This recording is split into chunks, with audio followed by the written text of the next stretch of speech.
Ne laissez pas le diable faire de vous quelqu'un d'aigri, mais laissez plutôt Jésus-Christ faire de vous quelqu'un d'heureux et d'épanoui.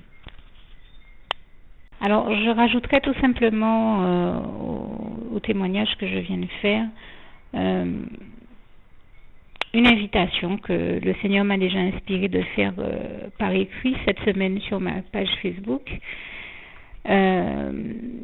qui revient à dire, en fait, ne vous laissez pas entraîner. Le diable fait tout pour vous sortir de vos gonds, de votre réserve, de votre calme, de la paix du Christ de laquelle Jésus vous a béni et qu'il a mis dans votre cœur, de sa joie, de son amour, de sa lumière. Ne le laissez pas vous entraîner avec lui dans les ténèbres de son fonctionnement, l'obscurité de son fonctionnement, de ses pensées. Ne le laissez pas vous conduire à commettre le pire ou l'irréversible. Ne le laissez pas, même si vous êtes énervé, c'est normal, vous n'hésitez pas à prier le Seigneur Jésus, à lui dire: Seigneur Jésus, je te remets toute peur, toute crainte, tout stress, toute amertume, toute colère, tout orgueil, toute culpabilité, toute doute, toute incrédulité, tout ce qui n'est pas de toi dans ma vie, dans mon cœur, tout sentiment ou ressentiment. Tout ce qui peut être impur ou qui n'est pas de toi dans ma vie ou dans mon cœur, merci de m'en délivrer totalement, Seigneur Jésus, et de remplir mon cœur de ta paix, de ton amour, de ta joie, de ta lumière, de toutes les bonnes choses, bonnes notions positives et autres dont tu souhaites me bénir, et de m'envoyer tes rayons de lumière, ton esprit de lucidité et de discernement, afin que je fasse les bons choix, que je pose les bons actes. Et merci de me donner la force de faire et d'accomplir la part qui me revient et de faire tout le reste pour moi, Seigneur. Merci de me donner la force de faire tout ce que tu sais que je peux faire et que je dois faire, et de faire tout ce que tu sais que je ne peux pas faire ou que je n'arriverai pas à faire pour moi. Et c'est au nom puissant du Seigneur Jésus-Christ que j'ai fait cette prière. Et je vous invite vraiment à la faire chaque fois que vous en ressentez le besoin, et de demander au Seigneur donc de vous donner la force de ne rien faire qui sortirait de sa volonté, et de ne commettre aucun acte négatif ou néfaste, ou de ne faire de mal à personne, et de ne surtout pas, de vous donner la force de ne surtout pas vous laisser entraîner par le diable à faire les pires choses. Et de remplir donc votre cœur de sa paix. Et comme je le disais tout à l'heure, on peut terminer cette prière en disant: c'est au nom puissant du Seigneur Jésus-Christ que j'ai fait cette prière. Et je rends grâce et gloire à Dieu qui, donc, dans la situation que je vous décrivais tout à l'heure, m'a donné la force de rester dans le bon comportement et de surmonter le mal par le bien, comme il nous invite à le faire en Romains 12, verset 21. Et c'est vraiment ce que je vous invite à faire.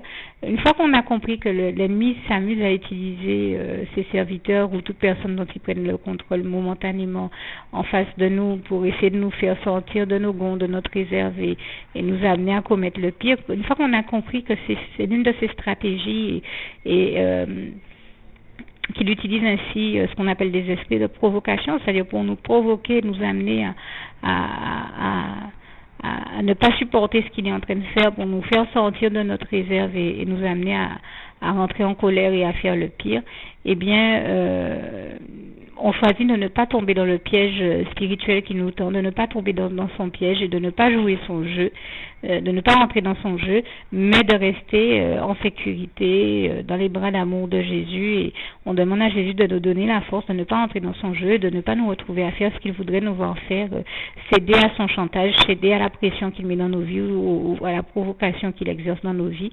Et on demande à Jésus de nous donner la force d'y résister, de faire les bonnes choses plutôt que les mauvaises. Il ne faut pas hésiter, comme je le disais tout à l'heure, à dire: Seigneur Jésus, c'est au nom puissant du Seigneur Jésus-Christ que j'ai fait cette prière. Seigneur, vraiment, donne-moi la force et la sagesse de faire tout ce qui est nécessaire, parce que nous savons que, comme il est écrit dans le psaume 29, verset 11, l'Éternel est celui qui donne la force à son peuple, qui le bénit et qui le rend heureux. Là encore, n'hésitez pas à aller lire, comme tous les passages que je cite sont textuellement écrits dans votre Bible. Je vous les rappelle ici tels qu'ils sont sur mon cœur, mais n'hésitez pas à vérifier comme ils sont textuellement écrits dans vos Bibles, ce que je vous invite vraiment et vivement à faire.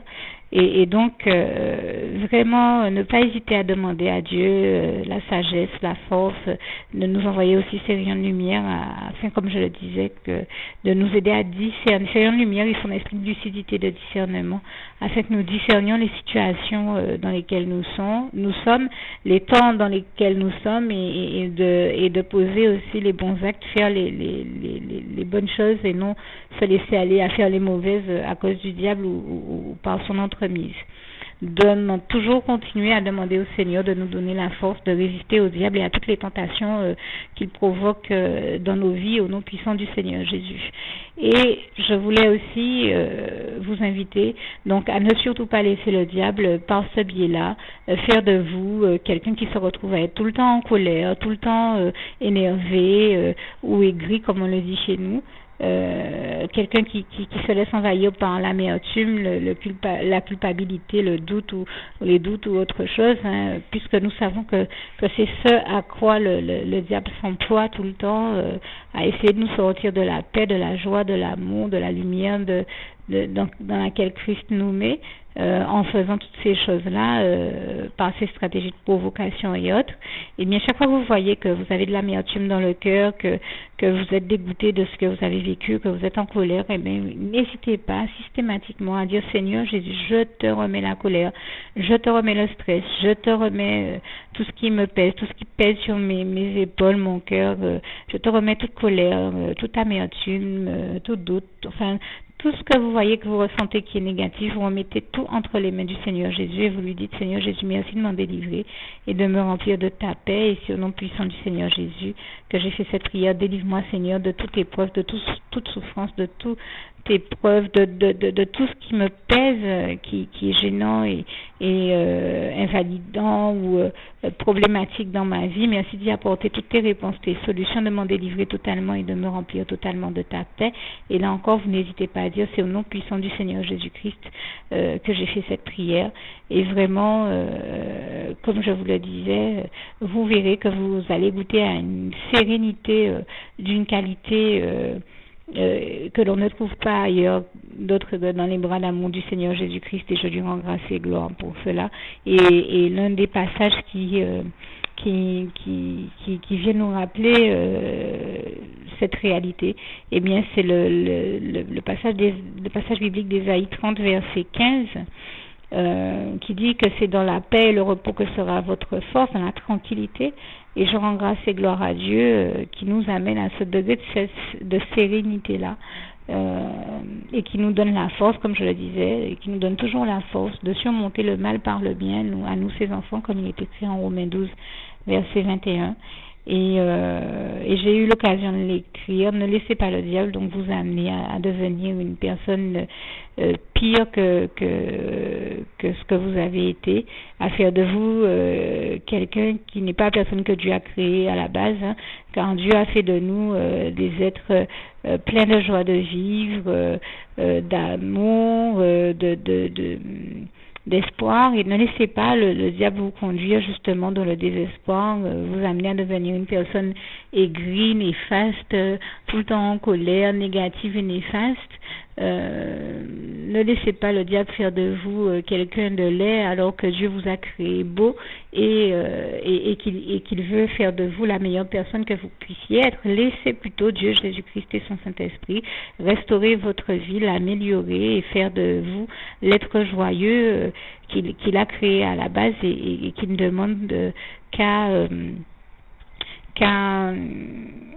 bénir et restaurer, améliorer, afin que la gloire du Seigneur resplendisse sur vous, dans vos vies et dans tous les domaines de votre vie. C'est vraiment ce que je vous souhaite. Je vous souhaite le meilleur au nom du Seigneur Jésus. Et avoir Dieu, Jésus-Christ et son Saint-Esprit, c'est, comme j'ai eu l'occasion de le dire et de l'écrire, c'est le plus grand et le meilleur de tous les bonheurs, et je rends grâce et gloire à Dieu, à Jésus et à son Saint-Esprit pour cela, parce que Dieu est le meilleur de toute manière, donc l'avoir dans son cœur, c'est le meilleur. Et je crois que nous ne devons jamais perdre de vue justement que avoir Dieu dans nos vies et dans nos cœurs, c'est le meilleur, c'est la meilleure des choses qui pouvaient nous être données de vivre, et c'est vraiment le meilleur. Et je rends grâce et gloire à Dieu pour ça, parce que c'est la réalité dont j'ai fait l'expérience. Donc, au lieu de laisser le diable nous faire devenir quelqu'un de pire, laissons Dieu faire de nous un être meilleur. Et ce, dans tous les aspects de nos vies. C'est ici l'essentiel de mon message.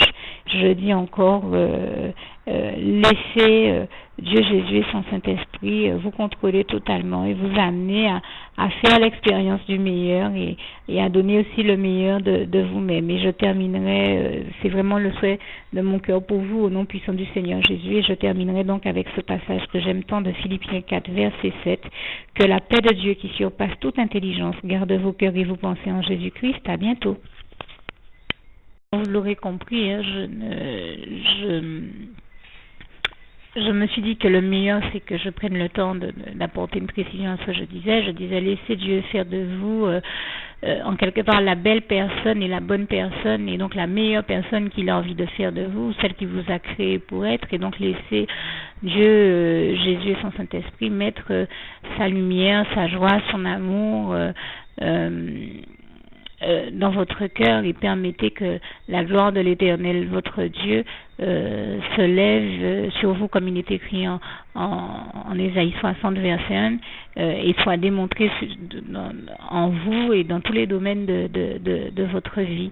Laissez resplendir la gloire de Dieu dans vos vies, dans tous les domaines de vos vies, car nous savons que Dieu est celui qui restaure nos vies, qui veut faire de nous des êtres heureux et épanouis, comme il nous le dit en 3 Jean 1, verset 2. Il s'agit de le laisser justement nous épanouir et nous rendre heureux et épanouis. Et puis le laisser faire de l'ancienne créature que nous étions, de nouvelles créations, comme le passage de 2 Corinthiens 5, versets 17 à 18 nous le rappelle bien, où Dieu nous dit, voici toutes choses passées sont anciennes et toutes choses sont devenues nouvelles, où Dieu fait de nous de nouvelles créations. Et je te loue, Seigneur, et nous te louons tous, Seigneur, parce que tu as fait de nous de si merveilleuses. Je sais qu'il est écrit dans ce passage du psaume 139, verset 14, créatures, mais comme me disait un jour une sœur en Christ, parce que tu as fait de nous de si merveilleuses créatures, et surtout que tu fais de nous de nouvelles créations, et toute la gloire en revient à Dieu, à Jésus-Christ et à son Saint-Esprit. Donc laissez Dieu qui est le meilleur vous faire devenir l'être le meilleur que possible. Que Dieu vous garde et vous bénisse tous. À bientôt. Juste une petite précision pour tous ceux qui ne sont pas encore, qui n'ont pas encore choisi la meilleure des options qui soit, qui est celle d'aller se placer, de faire le choix à soi-même, d'aller se placer dans les bras d'amour de Jésus-Christ, pour se mettre à l'abri de ce monde cruel. Eh bien, je partage avec vous la prière par le biais de laquelle on y accède. Et commence par vous rappeler également ce passage de Jean 14, verset 6, où il est écrit que Jésus-Christ est le chemin, la vérité et la vie. Nul ne vient au Père, Dieu, sans passer par le Fils Jésus-Christ, bien sûr. Je le dis à ma manière, vous regarderez comme il est actuellement écrit dans vos Bibles, là encore. Et donc, n'hésitez pas à ouvrir vos cœurs à Dieu, à Jésus, à son Saint-Esprit, à être sincère avec lui et à lui adresser la prière qui suit, à lui dire tout simplement, Éternel mon Dieu, Seigneur Jésus-Christ, moi, un tel, vous dites votre nom et votre prénom, je t'accepte aujourd'hui comme mon sauveur personnel, le seul maître et roi de ma vie. Je remets toute ma vie entre tes mains, puisqu'elle t'appartient, Éternel mon Dieu, puisque tu l'as créée, cette vie. Donc tu en es donc le seul maître et propriétaire comme de tout ce qui existe dans tout l'univers. Je remets donc toute ma vie entre tes mains, je te la donne.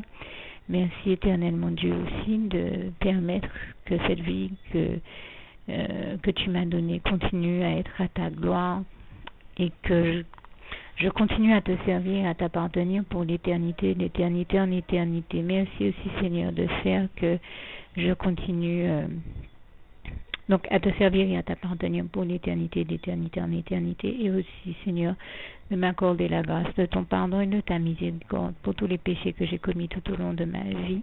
jusqu'à la date d'aujourd'hui incluse. Et c'est au nom puissant du Seigneur Jésus-Christ que j'ai fait cette prière. Et à vous tous qui avez fait cette prière, je vous dis que Dieu vous bénisse abondamment, puissamment, richement. Et surtout, n'hésitez pas à la partager avec tous vos proches et contacts, amis, membres de vos familles, collègues, bien-aimés, tous ceux que vous aimez. Et surtout tous ceux à qui Dieu vous mettra à cœur, avec qui Dieu vous mettra à cœur de la partager. Et comme j'aime à le dire, si vous n'avez pas encore pris le temps de faire cette prière, comprenez bien que voilà, ça ne vous coûte rien de la faire, c'est gratuit, c'est indolore, et que voilà, vous n'êtes pas obligé de me croire, mais moi il m'est arrivé tout comme vous de devoir faire cette prière un jour dans ma vie, et quand on m'a proposé de la faire, je me suis dit, et si c'était vrai, et si c'était vraiment Dieu qui, par ce biais-là, m'appelait à lui et me demandait de lui donner ma vie, de l'accepter, c'était Jésus qui était en train de vraiment me tendre la main et qui était en train de me demander de l'accepter comme mon sauveur personnel, je ne pourrais pas passer à côté de l'occasion de lui dire oui, parce qu'il faut aussi que je reste ouvert ou ouverte à ce que Dieu peut avoir à me dire. Il faut que je garde mon cœur et mon intellect ouvert à ce que Dieu peut avoir à me dire. Donc je me suis dit, je ne peux pas courir le risque de passer à côté de mon éternité, de passer à côté des meilleures choses de la vie, surtout si le maître et créateur de la vie m'appelle et cherche à me sauver. Pour être sauvé, il faut bien que je lui dise oui, que je souhaite qu'il me sauve. Oui, Seigneur Jésus-Christ, je t'accepte comme mon sauveur personnel. Et c'est le sens de cette prière. Et comme je dis, elle ne nous coûte rien à faire. Et puis surtout, moi je vous dis, du jour où je l'ai faite, j'ai vu Jésus changer ma vie en mieux sur tous les plans. Et donc je crois que ça ne vous coûtera rien, ça ne vous coûte rien vous non plus de la faire et puis d'expérimenter, de regarder comment les choses vont se dérouler dans votre vie, de regarder Jésus changer votre vie en mieux, à vous aussi. Et voilà, d'en faire l'expérience. Et pour en faire l'expérience, il faut commencer par faire cette prière. Donc si vous ne l'avez pas encore dite, réembobinez tout simplement cette vidéo ou ce document si vous préférez, réécoutez-le et dites avec moi la prière que vous m'avez entendu mentionner. Et n'oubliez surtout jamais que tout est possible à celui qui croit en Dieu, en Jésus-Christ et en son Saint-Esprit, comme il est écrit en Marc 9, verset 23, et que tout est possible à Dieu, comme il est écrit en Marc 10, verset 27. Que Dieu vous bénisse donc et à bientôt.